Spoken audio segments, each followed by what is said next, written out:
Hello everyone, मेरा नाम उन्नति नितिन श्रीवास्तव है। स्वागत है आपका यूएनएस एकेडमी में, जहां हम Maharashtra state board class 8 subject mathematics का chapter 1 rational and irrational numbers का नेक्स्ट टॉपिक जो होगा हमारा fourth topic comparison between rational numbers देखेंगे। इसके प्रीवियस टॉपिक में हमने रिप्रेजेंटेशन ऑफ रैशनल नंबर्स के बारे में देखा था, नंबर लाइन में कैसे हम उसे रिप्रेजेंट करते हैं। आज हम कंपैरिजन देखेंगे रैशनल नंबर के बिटवीन कैसे होता है। तो हमारा नेक्स्ट टॉपिक जो था वो था कंपैरिजन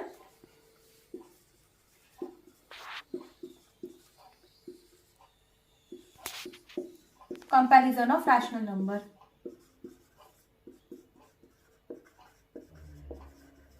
अब यहां इसके आने से पहले, comparison of rational number topic से पहले हम देखेंगे कि इंटीजर्स में हम कंपेयर कैसे करते थे।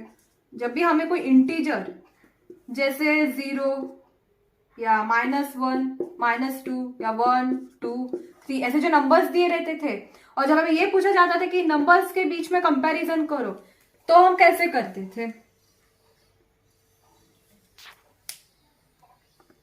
तो जैसा मैंने फॉर एग्जांपल लिया है,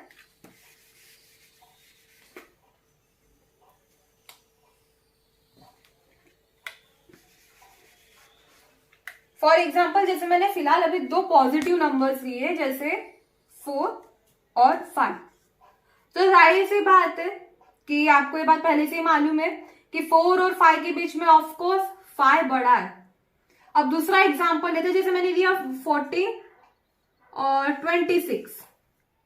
तो इन दोनों के बीच में बड़ा कौन होगा? ऑफकोर्स 26 बड़ा रहेगा। एक और एग्जाम्पल से देखते हैं, जैसे मैंने कोई 3 डिजिट नंबर ले लिया, जैसे 145 और लिया 289।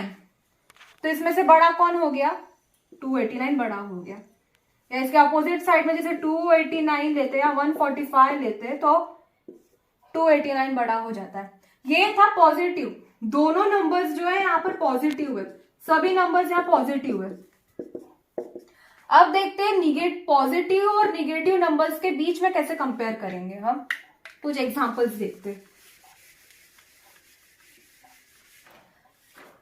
तो जैसा मैंने एग्जांपल में लिया है -8 और एक तरफ मैंने लिया है 9। तो इसमें से बड़ा जाहिर सी बात है 9 रहेगा, क्योंकि -8 हमें जहां तक मालूम है कि जैसा 0 है, ये जितने भी लेफ्ट साइड में जितने भी नंबर होते हैं सब 0 से छोटे होते हैं और राइट साइड के नंबर से छोटे माने जाते हैं। इसलिए -8 0 के लेफ्ट साइड में लाया होता है और 9 राइट साइड पे लाया होता है, इसलिए -8 जो रहेगा वो 9 से छोटा रहेगा। वैसे नेक्स्ट एग्जांपल देखते हैं, जैसे मैंने लिया -45 और यहाँ पर लिया 16। तो ऑफकोर्स बड़ा कौन रहेगा? यहाँ साइन देखो, साइन माइनस है, यहाँ पर प्लस है।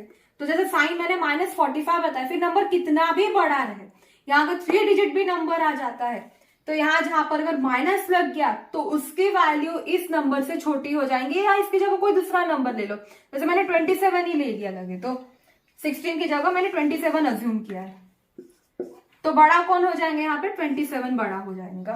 तो ये केस थी जब हमने निगेटिव नंबर और पॉजिटिव नंबर के बीच में जब हम कंपेयर कर रहे थे। तो जाहिर सी बात है हमें यहां से एक चीज मालूम पड़ती है कि निगेटिव नंबर्स या निगेटिव इंटीजर्स ले लो are always smaller than positive integers. Basic सी बात है, 7th ग्रेड में भी आपको इसके बारे में बताया गया होगा। अब हम देखते हैं कि जब कोई दो निगेटिव इंटीजर्स हमें दिए रहते हैं, ऐसा कोई दो निगेटिव नंबर -4 या -8 ले लिया, तो उसके बीच में कैसे कंपेयर करेंगे। जैसे मैंने मानो एग्जांपल ले लिया -88 और एक तरफ लिया -21। तो जैसे मैंने यहाँ पे फिलहाल 2 डिजिट नंबर लिए हैं, तो यहाँ से आपको थोड़ा और इजीली समझ में आएगा। -88 लिया और -21 लिया। अब यहाँ पर एक बहुत बेसिक सी बात है जो आपको मालूम होनी चाहिए कि पॉजिटिव में कैसा होता है। जैसे मैंने 88 और 21 यही दो नंबर ले लिए, तो ऑफकोर्स आप बोलेंगे कि 88 बड़ा हो गया। लेकिन निगेटिव, अगर कोई निगेटिव इंटीजर लेते हैं हम लोग, तो उस केस में थोड़ा अपोजिट होता है। मतलब अपोजिट यानी यहाँ पर जो निगेटिव बड़ा नंबर रहता है, इसको निगेटिव बड़ा नंबर समझ लेते हैं, निगेटिव है लेकिन बड़ा है नंबर, तो जो निगेटिव बड़ा नंबर होता है वो निगेटिव, इसको स्मॉलर नंबर बोल देते हैं, स्मॉलर नंबर बोला इंटीजर बोलो, मैं दोनों को इंटीजर ले लेती हूँ तो ज्यादा इजीली समझ में आएगा। मैंने लिखा है निगेटिव बड़ा इंटीजर, जो निगेटिव स्मॉलर इंटीजर से हमेशा छोटा ही होता है।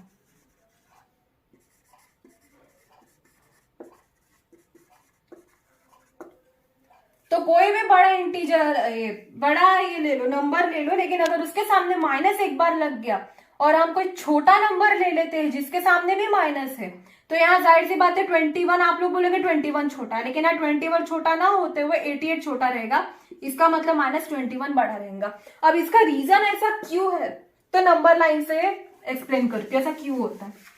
आई नो आपको 7 में बताया गया होगा, लेकिन जिन लोगों को समझ में नहीं आया कि ऐसा क्यों होता है तो ये नंबर लाइन से समझाती हूँ। ऐसा मैंने यहाँ नंबर लाइन लिया है, यहाँ 0 रखा है। अब मैंने आपको पहले इसके प्रीवियसली बताया था जब मैं आपको पॉजिटिव और निगेटिव और पॉजिटिव के बीच में कंपैरिजन बता रही थी, तो मैंने हमेशा बताया था कि जो भी नंबर 0 के लेफ्ट साइड में जाते, अब ऑफकोर्स -88 0 के लेफ्ट साइड में जा रहा है, यहाँ मैंने सपोज -88 रखा है, ठीक है, तो ये नंबर है जो 0 के इस साइड जा रहा है, यहाँ इस साइड मतलब बढ़ते जा रहा है धीरे धीरे, लेकिन ये जो -21 है क्या यही कहीं आसपास आ रहा है, तो बताओ 0 के करीब कौन है, -21 या -88? ऑफकोर्स -21 है 0 के आसपास, तो इसलिए क्या होगा -88 से बड़ा -21 रहेगा। अब यहां मैंने जैसे ले लिया है, चलो इससे भी छोटा नंबर -4, तो बता बड़ा कौन होगा, -21 नहीं, -21 बड़ा ना होते हुए -4 बड़ा हो जाएगा। क्यों? क्योंकि यहाँ यही कहीं 0 के आसपास लाए हो रहा है, इसलिए -4 -21 से बड़ा हो जाएगा। अब यहाँ मैंने जैसे -3 ले लिया, तो बड़ा कौन हो जाएगा, -4 से -3 बड़ा हो जाएगा। तो एक चीज सबसे शॉर्ट ट्रिक याद रखना, अगर आपको इससे भी कंफ्यूजन होती है कि निगेटिव इंटीजर्स में अगर हम निगेटिव और निगेटिव के बीच में कोई भी कंपैरिजन करते हैं, तो निगेटिव और निगेटिव के बीच में जो छोटा नंबर होता है, जैसे -4 से छोटा कौन है, 4 से छोटा कौन है, 3, तो हमेशा याद रखना -4 से बड़ा -3 होगा। अगर आपने ये बात भी याद रखी कि कोई छोटा नंबर बड़े नंबर से बड़ा होता है, लेकिन अगर सामने साइन उसके माइनस रहे तो आप इजीली से कंपेयर कर पाओगे। तो यहाँ हमने देखा कि हम निगेटिव और निगेटिव के बीच में कैसे कंपेयर करेंगे। कुछ फॉलोइंग एग्जांपल्स बताती हूँ और आपको उससे समझ में आएगा। जैसे मैंने लिया है यहाँ पर -47 और -5, तो बताओ बड़ा कौन हो गया, ऑफकोर्स -5 बड़ा रहेगा। वैसे ही मैंने लिया है यहाँ पर -81 और 9, तो बड़ा कौन हो गया, -9, -14 लिया है मैंने और -15 लिया है। अब बताओ मैं बड़ा कौन होगा, ऑफकोर्स -14 बड़ा रहेगा। तो इससे हमने देखा कि हम निगेटिव और निगेटिव के बीच में कैसे कंपेयर करेंगे। तो ये बात जो थी, ये पूरा कंपैरिजन जो मैंने अभी बताया, ये सिर्फ इंटीजर्स के बारे में बताया था, इंटीजर्स के बारे में जहां कोई भी नंबर p/q के फॉर्म में नहीं लिखा था, सिंपली हम जैसा -4, -5, -51 या -13 इसके फॉर्म में ऐसे सिंपली नंबर लिख के रखे थे p/q के फॉर्म में। अभी तक हम p/q के फॉर्म मतलब रैशनल नंबर की बात करने के, ये सिर्फ इंटीजर्स थे। अब आते हैं कि p/q के फॉर्म में कैसे हम इसे कंपेयर करेंगे। तो सबसे पहले p/q मैंने आपको पहले ही बताया, कोई भी नंबर ले लो, -4 ले लो या -9 ले लो, -6 ले लो, कुछ भी ना इनके डिनोमिनेटर में 1 आ जाता है, तो कंपैरिजन करते हैं इनके बीच में, ठीक है। जैसे मैंने लिया है यहाँ पर -16 लिया है मैंने और यहाँ पर लिया है -41, डिनोमिनेटर में कुछ नहीं, 1 अज्यूम कर लो, तो बड़ा कौन हो गया, जाहिर सी बात है बड़ा हो गया, डिनोमिनेटर में 1 रखा है। अब चलो 1 को ना रख के हम लोग डिनोमिनेटर चेंज कर देते हैं, ठीक है, लेकिन डिनोमिनेटर दोनों तरफ सेम रहेंगे। जैसे मैंने लिया -21 और यहाँ पे मैंने लिया है -89 मैंने अज्यूम किया, दोनों के नीचे डिनोमिनेटर 3 है। या कैंसल आउट नहीं करना है, जैसे आप लोगों ने अज्यूम ये कर दिया कि अरे तो 3 1 होता है 3 7 ऐसा कुछ नहीं करना है। मैंने यहाँ पे सिर्फ एग्जाम्पल लिया है, सिंप्लीफाई करने की कोई जरूरत नहीं। -21 और यहाँ 3 रखा है, तो इसमें से बड़ा अब कौन हो गया? डिनोमिनेटर सेम है, डिनोमिनेटर पे फोकस अब मत करो क्योंकि डिनोमिनेटर मैंने यहाँ सेम रखे। अब डिनोमिनेटर सेम होते तो हमने ऑपरेशंस पढ़े थे, प्लस माइनस सब होता है, यानी मल्टीप्लीकेशन डिवीजन में तो ये इतना क्राइटेरिया नहीं रहता, लेकिन प्लस माइनस होता है, मैं बात मालूम थी। तो वैसे ही यहाँ कंपैरिजन में भी डिनोमिनेटर पे फोकस मत करो। तो यहाँ इन दोनों में से बड़ा कौन हो गया? -21 बड़ा हो गया। वैसे मैंने कोई नेक्स्ट एग्जाम्पल लेती हूँ। जैसे मैंने लिया यहाँ पर -36 और -78 और दोनों के नीचे मैंने 4 रख दिया। ठीक है, तो चलो 4 नहीं 5 रख देती हूँ दोनों के नीचे, तो ज्यादा ये समझ में आएगा। 5 रखा है। अब यहां से बताओ बड़ा कौन होगा? बड़ा ऑफकोर्स -36/5 बड़ा हो जाएगा। तो ये केस जो थी, ये केस मैंने माइनस केस में बताया पहले आपको, लेकिन अगर डिनोमिनेटर सेम रहता है तो आपके लिए गेस करना इजी हो जाता है कि कौन सा नंबर किससे बड़ा रहेगा। और मैंने आपको प्रीवियसली बताया था कि अगर माइनस माइनस दोनों तरफ दिए हैं तो यही था कि जो छोटा नंबर होता है उसी को हम बड़ा मान लेते हैं और जो बड़ा नंबर रहता है उसको थोड़ा छोटा मान लेते हैं। तो ऑफकोर्स ये बड़ा हो गया है ना। अब देखते हैं पॉजिटिव में क्या होता है। पॉजिटिव में तो आपको और इजी जाएगा। तो मैंने जैसा लिखा है पॉजिटिव में लिखा है 28/9 और लिखा है यहाँ पे 36/9। तो अब इसमें से बड़ा कौन हो गया? ऑफकोर्स ये बड़ा हो गया, तो 36/9 बड़ा हो गया। वैसे अज्यूम कर लो, यहाँ पर मैंने एक और एग्जांपल लिया 148/10 और 287/10। सॉरी, यहां कौन बड़ा हो गया? 287/10 बड़ा हो गया। ठीक है, ये थे पॉजिटिव के ऊपर, पॉजिटिव मैंने अभी पॉजिटिव पे कंपैरिजन बताया। अब पॉजिटिव और निगेटिव में कैसे कंपेयर करेंगे? तो जैसा मैंने लिखा है -98/20 और नेक्स्ट में मैंने लिखा है जैसे -81/20। अब मैंने आपको पहले यहाँ प्लस है। अब मैंने आपको पहले ही बताया कि डिनोमिनेटर में फोकस आपको नहीं करना है। तो बड़ा कौन हो गया? ऑफकोर्स ये बड़ा हो गया। माइनस, देखो माइनस और प्लस है तो बहुत इजी हो जाता है बड़ा बताना कि कौन सा नंबर बड़ा है। ये नंबर बड़ा हो गया, ये छोटा हो गया, है ना। अब वैसे नेक्स्ट इसमें जाते हैं। जैसे मैंने एक और एग्जांपल लिया है -74/36 और मैंने प्लस में लिया है 68/36। अब यहाँ पे कौन बड़ा हो गया? जाहिर सी बात है 68/36 बड़ा हो जाएगा। ठीक है, तो ये मैंने बताया पॉजिटिव और निगेटिव के बीच में कैसे कंपेयर करेंगे।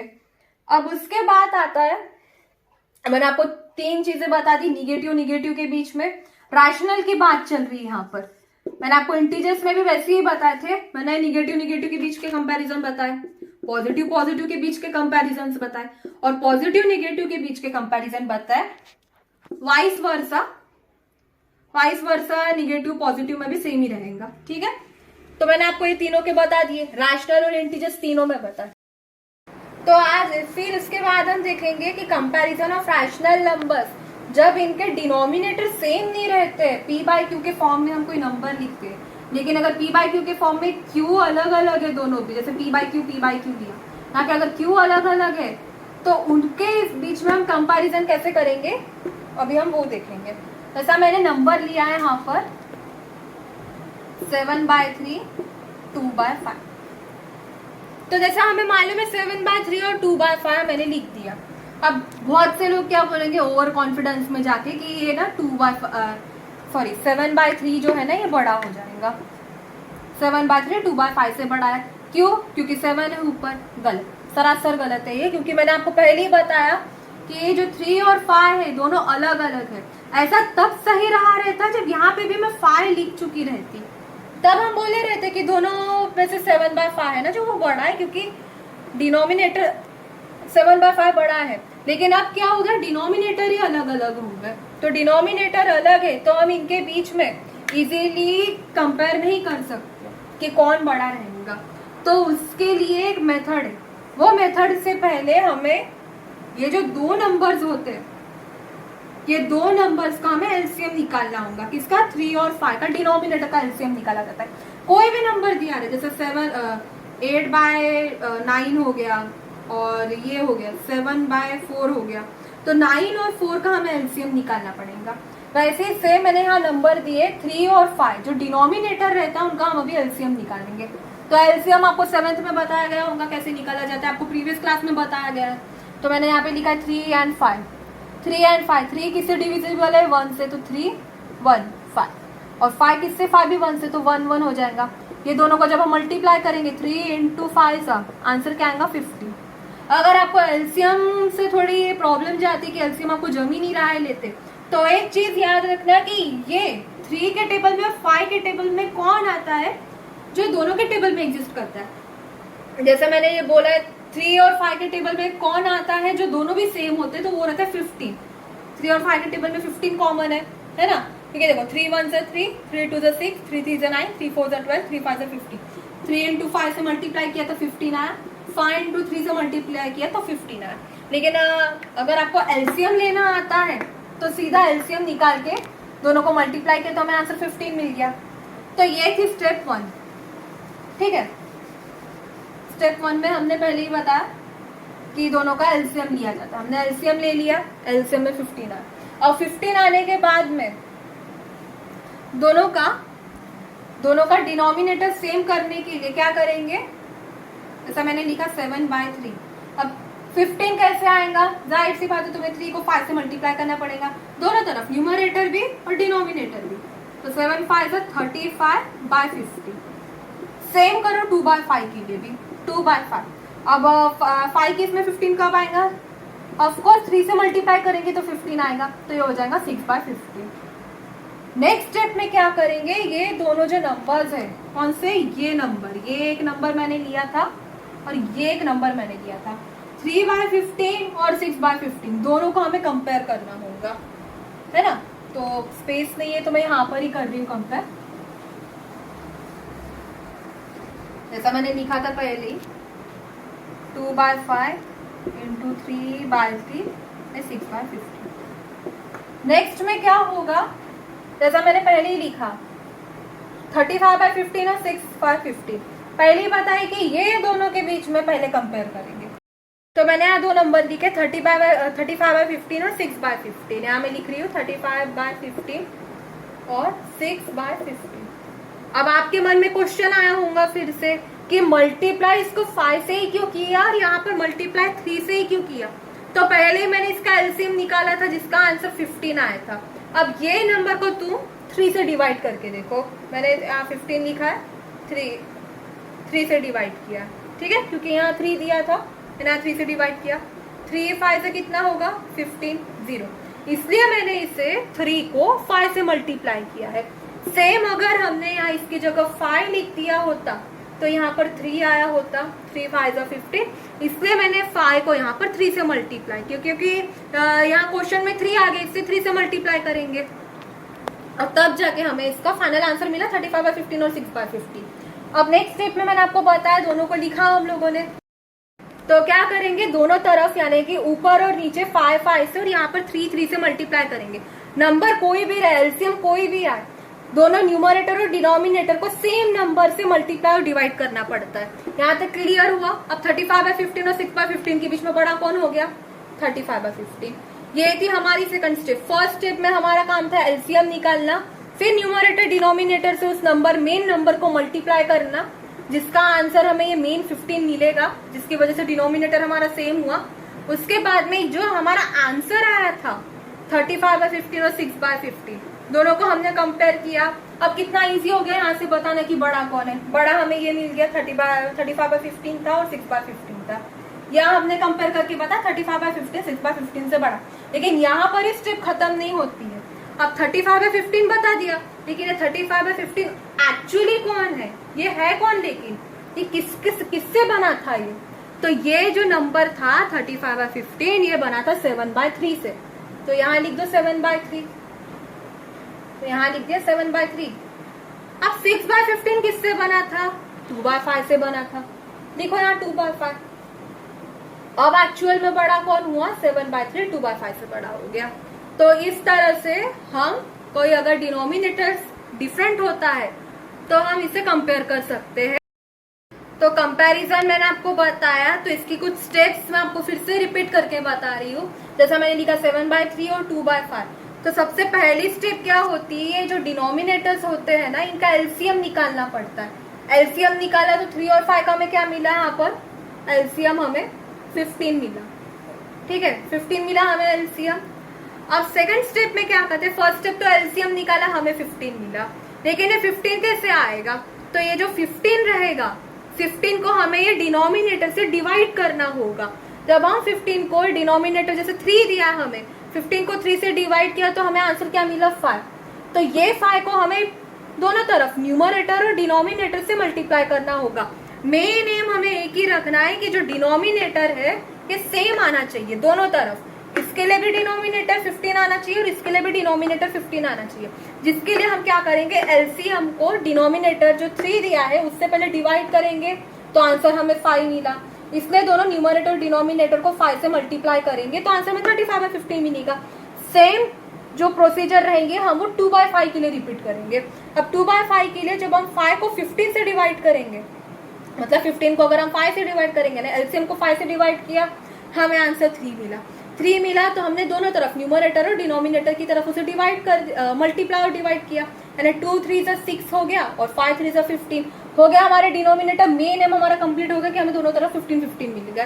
एम एक ही चीज एम है रखना हमारी, इसमें क्या चीज हमें याद रखनी होगी कि डिनोमिनेटर है जो, क्योंकि मेन हमने कहा था रैशनल नंबर के बीच में कंपैरिजन जिसका डिनोमिनेटर ही अलग है, इन दोनों के बीच के कंपैरिजन के लिए जब हम कोई भी एलसीएम निकालते हैं वो एलसीएम हमें डिनोमिनेटर में दोनों तरफ सेम होना। अगर हमने डिनोमिनेटर अलग अलग कर दिया तो प्रॉब्लम रॉन्ग हो सकता है, इसलिए डिनोमिनेटर दोनों तरफ हमें सेम चाहिए। अब डिनोमिनेटर मैंने बताया एलसीएम निकाल के एलसीएम के नंबर को जो डिनोमिनेटर में हमें दोनों तरफ क्वेश्चन में दिया है, 3 से इसको डिवाइड किया तो हमें 5 मिला, 5 से डिवाइड किया हमें 3 मिला, दोनों को डिवाइड करके डिनोमिनेटर सेम आ गया हमारा। नेक्स्ट स्टेप क्या करना, जो 35/15 रहेगा और 6/15 ना कोई भी नंबर दिया रहेगा, जो ये आंसर्स रहते हैं हमारे जहाँ डिनोमिनेटर हमें सेम मिल चुका है, उन दोनों को कंपेयर करना। जब हम इन दोनों को कंपेयर करेंगे तब हमें इजीली मालूम पड़ जाएगा कि कौन बड़ा है, क्योंकि डिनोमिनेटर सेम है तो हमें ऑब्वियसली इसे हम इग्नोर कर देंगे और मेन हम यहाँ फोकस करेंगे। तो 35 बड़ा हो गया 6 से, 35/15 6/15 से बड़ा हो जाएगा। और जब ये बड़ा हो गया तो यही पर प्रॉब्लम खत्म नहीं होता है। जब 35/15 बड़ा है 6/15 से, तो 35/15 का एक्चुअल नंबर कौन था, तो एक्चुअल नंबर उसका 7/3 था। तो 7/3 को हम यहाँ लिखेंगे। इससे क्या मीनिंग निकलता है कि जो 7/3 था ना, 7/3 2/5 से बड़ा है, इसलिए हम कह सकते हैं कि 7/3 अब 2/5 से बड़ा है। ये होता है एक्चुअली हमसे कैसे कंपेयर करते हैं। तो ये मैंने आपको पहला एग्जांपल करवाया, दूसरा एग्जांपल से आपको और अच्छा समझ में आएगा। सपोज मैंने सेकंड एग्जांपल लिया है, वही सेम प्रोसीजर आपको करनी है, सेम। हमारा नेक्स्ट एग्जांपल जो रहेगा कंपैरिजन ऑफ रैशनल नंबर्स का, जो है 5/4 2/3। ये पेज नंबर आपको टेक्स्ट बुक में ही मिल जाएगा, पेज नंबर 2 पे आपको अवेलेबल है। ठीक है, तो 5/4 और 2/3 के बीच में कैसे कंपेयर करना है, और मैंने आपको प्रीवियसली इसके स्टेप्स बता दी थी, वही स्टेप्स को हम यहाँ फॉलो करेंगे। तो सबसे पहले ये जो दो नंबर से इनका हम एलसीएम निकालेंगे। ठीक है, 5/4 और 2/3 के बीच का एलसीएम निकालेंगे। तो जैसा एलसीएम मैंने बताया 4 है और 3 है, तो 2 2 4 3, फिर से 2 1 3, लास्ट में 3 1 1। अब जब हम इन तीनों को मल्टीप्लाई करेंगे तो एलसीएम इज इक्वल्स टू 2 × 2 × 3, जिसका आंसर हमें 12 मिलेगा। हमें एलसीएम मिल गया 12 है इसका, मतलब 4 और 3 का एलसीएम क्या है, यहाँ पर 12 है। सेकंड स्टेप में क्या करेंगे कि अब हमें ये 4 और 3 में 12 हमें कैसे मिलेगा, किससे हमें मल्टीप्लाई करना होगा कि हमें आंसर ये 12 मिले। उसके लिए हमें डिनोमिनेटर सबसे पहले 4 दिया है यहाँ पर, 4 से हम 12 को डिवाइड करेंगे। ठीक है, तो हमें कौन मिला यहाँ पर, 3 मिला। 3 एज अ क्वोशंट मिला, मतलब हमें इसको किससे मल्टीप्लाई करना होगा, ऑब्वियस बात है 3 से मल्टीप्लाई करना होगा।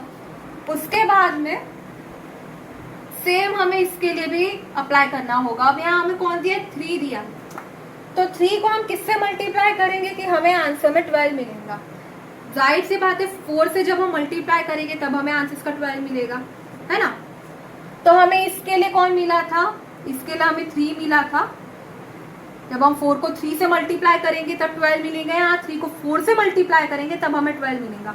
और आपको प्रोसेस बताइए, एलसीएम को डिनोमिनेटर से डिवाइड कर लो। जो भी 2 डिनोमिनेटर्स दिए उसे एलसीएम से डिवाइड करो, आपको ऑटोमेटिकली इसका आंसर क्वेश्चन में मिल जाएगा कि आपको किससे इसे मल्टीप्लाई करना होगा। ठीक है, तो ये थी हमारी सेकंड स्टेप। थर्ड स्टेप में हम क्या करेंगे, दोनों न्यूमरेटर और डिनोमिनेटर को, जो हमें 4/12 को 12/4 को डिवाइड करने पे जो हमें क्वोशिएंट मिला था, उसे बहुत न्यूमरेटर डिनोमिनेटर से मल्टीप्लाई डिवाइड करेंगे। ठीक है, तो जैसे 5/4 मैंने लिखा है इनटू किससे मल्टीप्लाई करने पे हमें आंसर इसका 12 मिलेगा? 3 से मल्टीप्लाई करने पे। मैंने आपको पहले बताया एलसीएम में 3 से 4 को 12 से डिवाइड किया तो हमें 3 आंसर मिला, है ना। तो 5 3 का कितना होता है? 15। आगे हमें 15/12 आंसर मिल गया, है ना। सेम होगा यहाँ पर 2/3 के लिए। 2/3 के लिए हम किससे मल्टीप्लाई करेंगे कि आंसर हमें यहाँ डिनोमिनेटर में 12 मिलेगा? तो जब हम दोनों तरफ को, मतलब न्यूमरेटर और डिनोमिनेटर को 4 से मल्टीप्लाई करेंगे तब हमें आंसर इसका 12 मिलेगा। तो 2 4 से कितना हो गया? 8। तो ये थी हमारी सेकंड स्टेप। फर्स्ट स्टेप में मैंने आपको बताया एलसीएम लेना है। सेकंड स्टेप में आपको वो एलसीएम को डिनोमिनेटर से डिवाइड करना है। ठीक है, डिनोमिनेटर से डिवाइड करने के बाद में जो आपको दोनों डिनोमिनेटर्स का सेपरेट आंसर मिलेगा, जैसे मैंने 12 को 4 से डिवाइड किया तो 3 मिला, तो 4 को यहाँ हम 3 से मल्टीप्लाई करेंगे, यानी दोनों न्यूमरेटर और डिनोमिनेटर को 3 से मल्टीप्लाई करेंगे। सेम हमने यहाँ पे 12 को जब 3 से डिवाइड किया तो हमें आंसर इसका 4 मिला, तो दोनों न्यूमरेटर और डिनोमिनेटर को 4 से डिवाइड और मल्टीप्लाई करेंगे। ठीक है, सॉरी मल्टीप्लाई और डिवाइड करेंगे, तो हमें आंसर 4/4 में मिला। तो 2 4 जा 8, 3 4 जा हमें 12 मिल गया। ठीक है,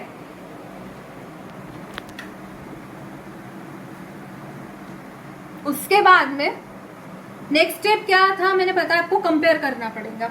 किसे?